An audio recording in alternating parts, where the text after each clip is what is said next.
Living, and I have a really easy, quick, and really tasty recipe for you guys today.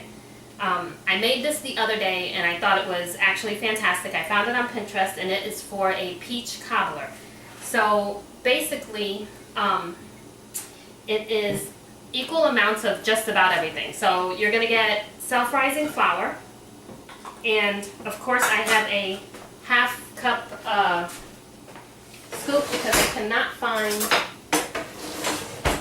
my full cup measuring cup. So we're going to do a cup of flour, and it's self-rising flour, guys. Don't use whoops, does that make a mess? I should not be wearing black while I'm doing this, by the way, but you shouldn't use regular flour because it's not going to rise right, but you can add baking powder or baking soda to it if you have just the regular flour, and that should help it rise. So basically it's a cup of flour, a cup of sugar. I know, it's a lot of sugar. Cup of sugar. Then we're going to do, let me just get my spatula over here. We're going to do a cup of milk.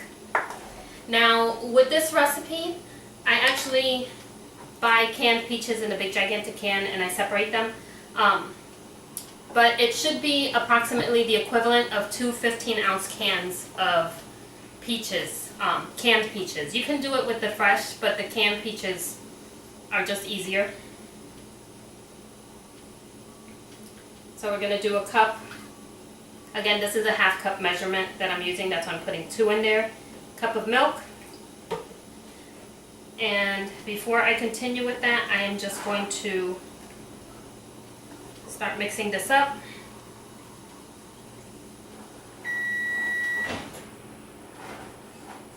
Just get it nicely mixed. Once you have that mixed, you're going to take a cup of the juice from the canned peaches. And you're going to also add that. And these are actually some of the canned peaches that I have.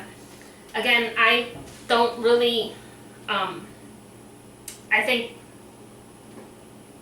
2 cans of peaches would be a little bit too much, but if you like peaches, this is definitely a good recipe to use. So I'm going to literally use the juice from this. And I have 2 cups of that, or actually 1 cup, sorry. Again, it's all equal amount. So 1 cup of sugar, 1 cup of flour, self-rising flour, and 1 cup of milk, and 1 cup of the canned peach juice. And you're going to mix that, and I think I will use my thingamajig here, my whisker, to make it easier. You're going to have a really watery batter, so it's not going to be a thick batter whatsoever.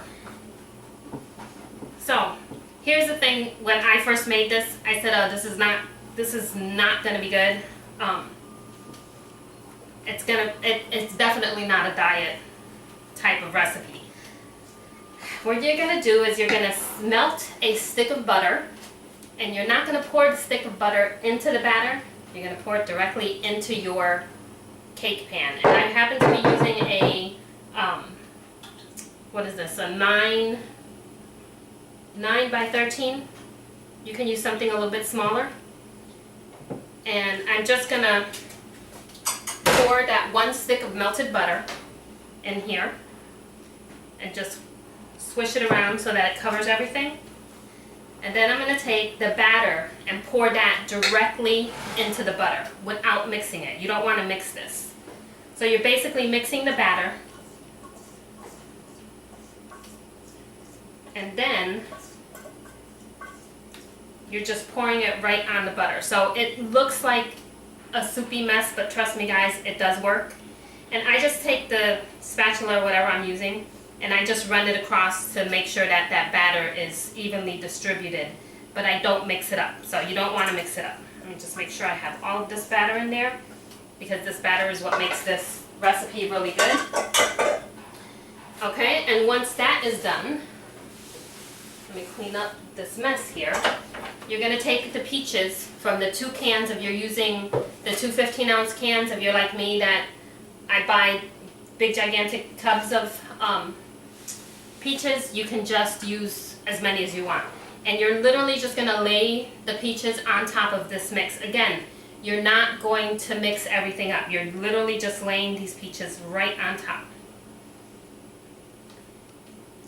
And the last time I made this, I actually separated it into 2 smaller baking containers.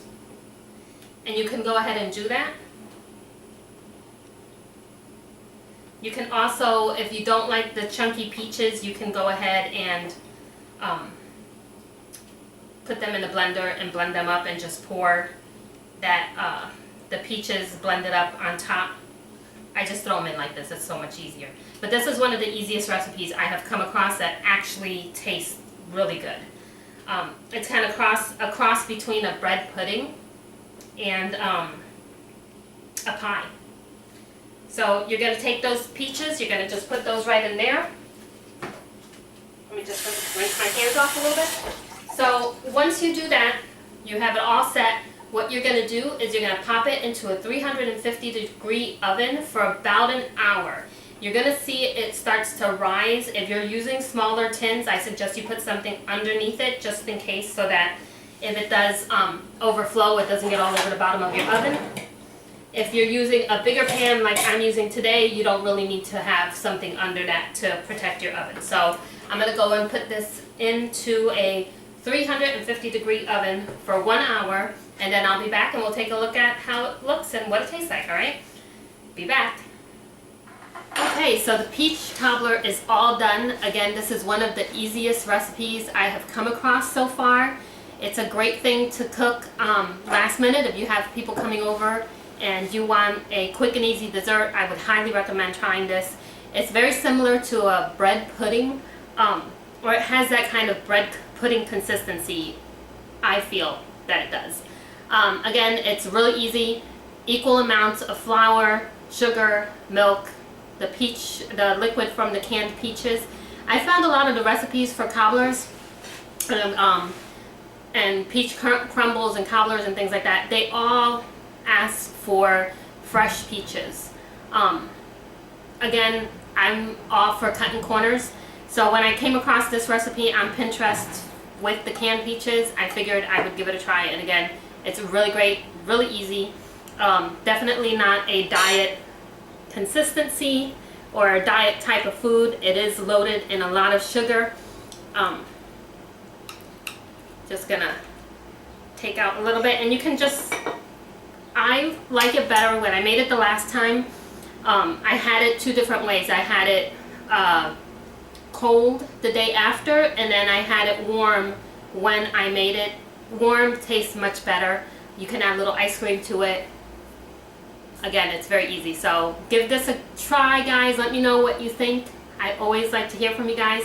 And if you have any recipes you want me to give a try or any suggestions, feel free to shoot me an email at info@confidentlyliving.com. So until next time, guys, enjoy your peach cobbler. Bye-bye.